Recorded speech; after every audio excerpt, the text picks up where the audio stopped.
Hello दोस्तों, स्वागत है आपका अपने यूट्यूब चैनल एग्जाम गुरु में। दोस्तों आज मैं आपको यहाँ पे इंडियन कोस्ट गार्ड सेट आपको फिजिक्स का फुल प्रैक्टिस सेट कराऊंगा। ठीक है, यहाँ पे मैंने फिजिक्स के टॉप 25 क्वेश्चन लिए, काफ़ी इंपॉर्टेंट है, तो पूरा वीडियो ध्यान से देखिएगा। चलो भाई स्टार्ट करते हैं। ठीक है, चलो लिखा है यहाँ पे, यदि आवेश का पृष्ठ घनत्व आपका सिग्मा दिया गया तो पृष्ठ के निकट वैद्युत क्षेत्र होगा। तो ये आपका जस्ट आपका सूत्र है, केवल पृष्ठ के निकट वैद्युत क्षेत्र का सूत्र क्या होता है बताइए। इसका राइट ऑप्शन आपका क्या बनेगा? तो सिग्मा अपॉन में एप्सिलॉन नॉट होता है। अगला दिया यहाँ पे जो बी ऑप्शन है वो आपका बिल्कुल राइट है।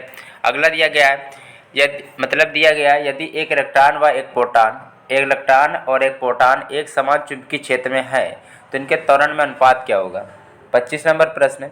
इसका जो राइट ऑप्शन है सी पार्ट है, प्रोटॉन व इलेक्ट्रॉन के द्रव्यमान का अनुपात के होगा। ठीक है, चलो भाई अगला दिया गया है, वैद्युत विभव कौन सी राशि है? वैद्युत विभव आपकी कौन सी राशि है? तो वैद्युत विभव आपकी अदिश राशि है। ठीक है, वैद्युत विभव आपकी अदिश राशि, ये सब आपको पढ़ना ही पड़ेगा, याद कर लेना। अगला दिया गया यहाँ पे लिखा आपका एक समविभव सतह पर वह सतह होता है। 27 नंबर प्रश्न, देखो एक समविभव सतह पर क्या होता है कि प्रत्येक बिंदु पर जो विभव होता है समविभव है, मतलब समान विभव रहेगा प्रत्येक बिंदु पर। तो प्रत्येक बिंदु पर विभव जो है समान रहता है। राइट ऑप्शन आपका एक यही पार्ट में मिल रहा है, राइट ऑप्शन हो गया। चलो ध्यान समझिएगा, वैद्युत विभव आपकी अदिश राशि है।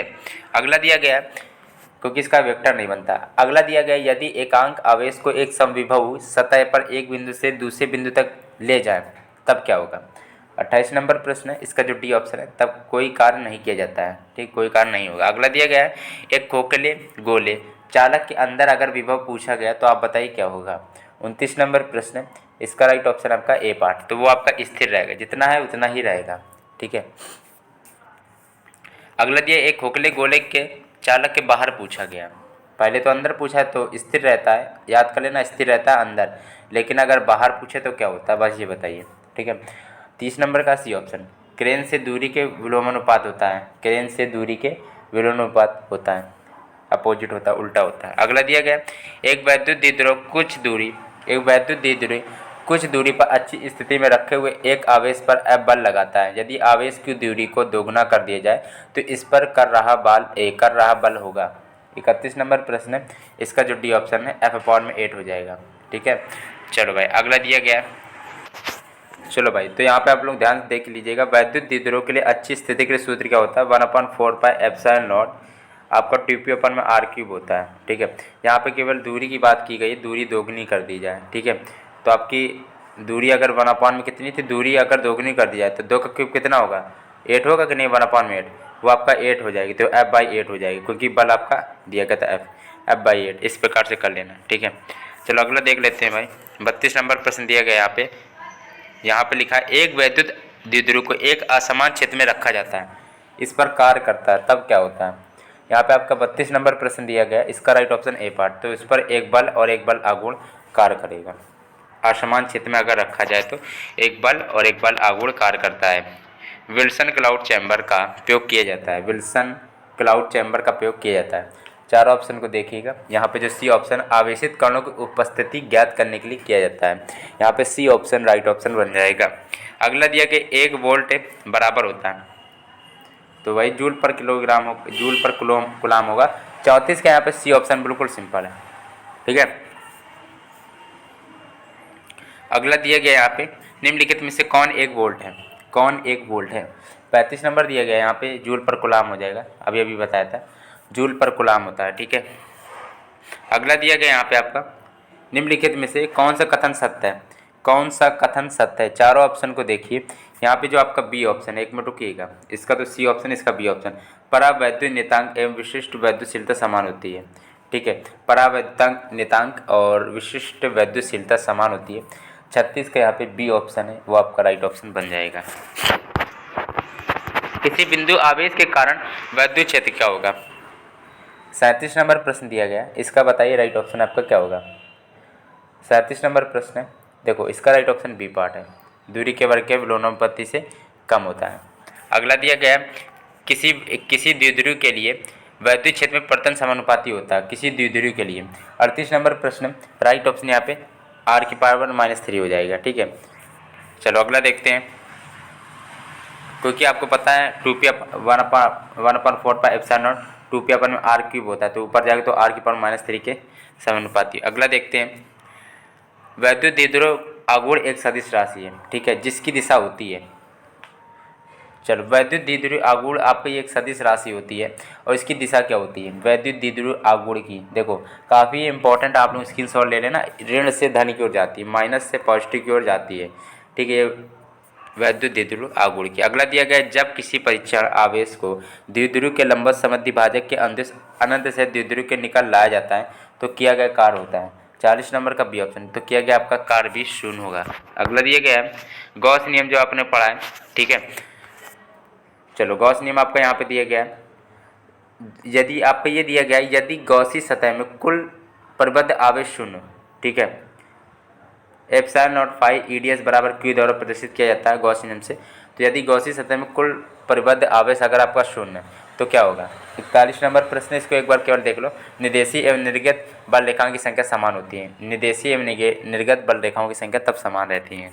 अगला दिया गया, आवेशित चालक में आवेश स्थित होता है, आवेशित चालक में आवेश स्थित होता है कहाँ पर, देखो यहाँ पे आपका 42 नंबर प्रश्न दिया गया, इसका जो ए ऑप्शन बाह्य सतह पर। चलो भाई, लिखा है निम्नलिखित स्थितियों में किसमें वैद्युत क्षेत्र समान रहता है, ठीक है, वैद्युत क्षेत्र किसमें समान रहता है, तो आपका एक अलगित आवेशित चालक के बाहर और एक समान रूप से विपरीत आवेशों द्वारा आवेशित दो समांतर प्लेटों के बीच और परमाणुओं में नाभिक एवं इलेक्ट्रॉनों के बीच स्थान पे, तो मतलब यहाँ पे ये राइट ऑप्शन हो जाएगा, सेकंड थर्ड फोर्थ, ठीक है। अगला दिया, एक माइक्रो कूलाम में इलेक्ट्रॉनों की संख्या पूछी गई, एक माइक्रो कूलाम, माइक्रो मतलब 10 की पावर -6 कूलाम, ठीक है, इलेक्ट्रॉनों की संख्या पूछा गया, तो Q बराबर n ही होता है, यहाँ पे संख्या पूछी n पूछा गया, n बराबर होता है Q अपॉन में E होता है, ठीक है, n बराबर होता है Q अपॉन में E, और यहाँ पे कुलाम कितना दिया गया, एक माइक्रो कुलाम, तो मतलब था 10 की पावर -6 कुलाम, ठीक है, इलेक्ट्रॉन पर कितना आवेश होता है 1.6 × 10 पावर -19 कुलाम का आवेश रहता है, तो आप लोग सीधा इसको भाग दे देना। 44 नंबर प्रश्न का राइट ऑप्शन आपका क्या बन जाएगा, डी पार्ट हो जाएगा, ठीक है, क्योंकि वो 10 की पावर -6 था ऊपर और ये 10 की पावर -19 था, ऊपर जाएगा तो 19 में 6 घटाओगे तो 19 में मान लो 6 घटाओगे आप लोग, 19 में 6 घटाना तो आपका कितना आएगा, 13 आएगा, लेकिन आपका पॉइंट में कुछ आ रहा था तो इसलिए 6 2.5 आएगा, आराम से कर लीजिएगा। चलो फिर से बताते हैं, Q बराबर n ही होता है, यहाँ पे इलेक्ट्रॉनों की संख्या n पूछा है, n बराबर क्या होता है Q अपॉन में E होता है, Q यहाँ पे क्या दिया 1 माइक्रो कुलाम, एक माइक्रो मतलब 10 की पावर -6 कुलाम, ठीक है, और E कितना होता है, इलेक्ट्रॉन कितना आवेश होता है 1.6 × 10 की पावर -19 का कुलाम का आवेश रहता है, आप लोग इससे हल कर लेना, राइट ऑप्शन चौथा। अगला दिया गया, एक पिंड को ऋणावेशित किया जा सकता है, 45 नंबर दिया गया, तो अधिकता में देखो इलेक्ट्रॉन जब दे दिया जाता है तो ऋणावेशित किया जा सकता है, ठीक है। अगला दिया गया है, साबुन के बुलबुलों को ऋणावेश द्वारा आवेशित करके इसकी त्रिज्या क्या करते हैं, चलो भाई, तो इसमें क्या होगा बताइए राइट ऑप्शन। 46 नंबर प्रश्न दिया गया है, इसका राइट ऑप्शन बी पार्ट, तो त्रिज्या भी बढ़ जाएगी। एक कुलाम आवेश में इलेक्ट्रॉनों की संख्या होगी, तो कुछ नहीं Q बराबर n ही होता है, सूत्र पढ़ा है, इलेक्ट्रॉन से क्या n पूछा, n बराबर Q अपॉन में E, Q आपका एक कुलाम मतलब एक दिया है, 1.6 × 10 की पावर 19 कुलाम दिया गया है, तो आप लोग सिंपल से करेंगे तो कितना आएगा, यही आएगा, बी ऑप्शन है, ठीक है। अगला दिया गया, वैद्युत क्षेत्र की तीव्रता का मात्रक क्या होता है, वैद्युत क्षेत्र की तीव्रता का मात्रक क्या होता है, यहाँ पे पूछा गया है, अच्छा ठीक है, समझ में आ गया। 48 नंबर का क्या होगा, सिंपल सा है, 48 नंबर का देखो, ई वैद्युत क्षेत्र ई होता है, ई बराबर होता है F अपॉन में Q, F यहाँ न्यूटन होता है और Q आपका कुलाम होता है, राइट ऑप्शन ए पार्ट हो जाएगा, सूत्र है भाई ई बराबर F अपॉन में Q। अगला दिया गया यहाँ पे आपका, समान प्रकार के आवेश युक्त दो चालकों को एक चालक तार द्वारा जोड़ा जाता है, इन पर आवेश की मात्रा में कोई परिवर्तन नहीं होगा यदि, 49 नंबर प्रश्न है, इसका राइट ऑप्शन बताइए क्या होगा, 49 का ए ऑप्शन, इनका जो विभव वो समान होगा। अगला दिया गया, पृथ्वी का विभव शून्य माना जाता है क्योंकि पृथ्वी है एक अच्छी क्या है, देखो चार ऑप्शन को देख लीजिएगा तो आप लोगों को पता होगा, एक अच्छी चालक है, पृथ्वी विभव शून्य माना जाता है। अगला दिया, भिन्न त्रिज्याओं के दो गोलों समान आवेश दिया जाता है तब विभव क्या होता है, समान आवेश अगर दे रहे हैं तो उस पर विभव पूछा गया क्या होगा, चलो देखते हैं। 51 नंबर दिया गया, तो इस पर क्या होता है, गोले के पदार्थ की प्रकृति पर निर्भर करेगा वो, ठीक है, कि विभव क्या होगा। यहाँ पे आपको क्या 25 क्वेश्चन दोस्तों कराए थे, अगर आपको वीडियो पसंद आए तो लाइक करना, चैनल सब्सक्राइब नहीं किया तो प्लीज़ कर लीजिएगा, ठीक है। काफ़ी इंपॉर्टेंट क्वेश्चन लिए थे, एक बार इनको जरूर दोबारा से देख लीजिएगा। और हाँ, आपको इंडियन कोस्ट गार्ड से किसी का भी प्ले लिस्ट चाहिए, physics, reasoning, English, math, science, GK, ठीक है। 6 सब्जेक्ट मैं पढ़ा रहा हूँ इंडियन कोस्ट गार्ड से रिलेटेड, आपके 6 आते हैं भी हैं। तो अगर आपको प्ले लिस्ट चाहिए किसी की कमेंट बता देना, आप इसी वीडियो कमेंट में नीचे बता देना, तुरंत आपको लिंक मिल जाएगी, ठीक है, प्ले लिस्ट की। तो आप लोग भाई ये कि आप लोग पता मैथ लगती है तो प्लीज़ लाइक करिएगा, सब्सक्राइब भी चैनल को करिएगा।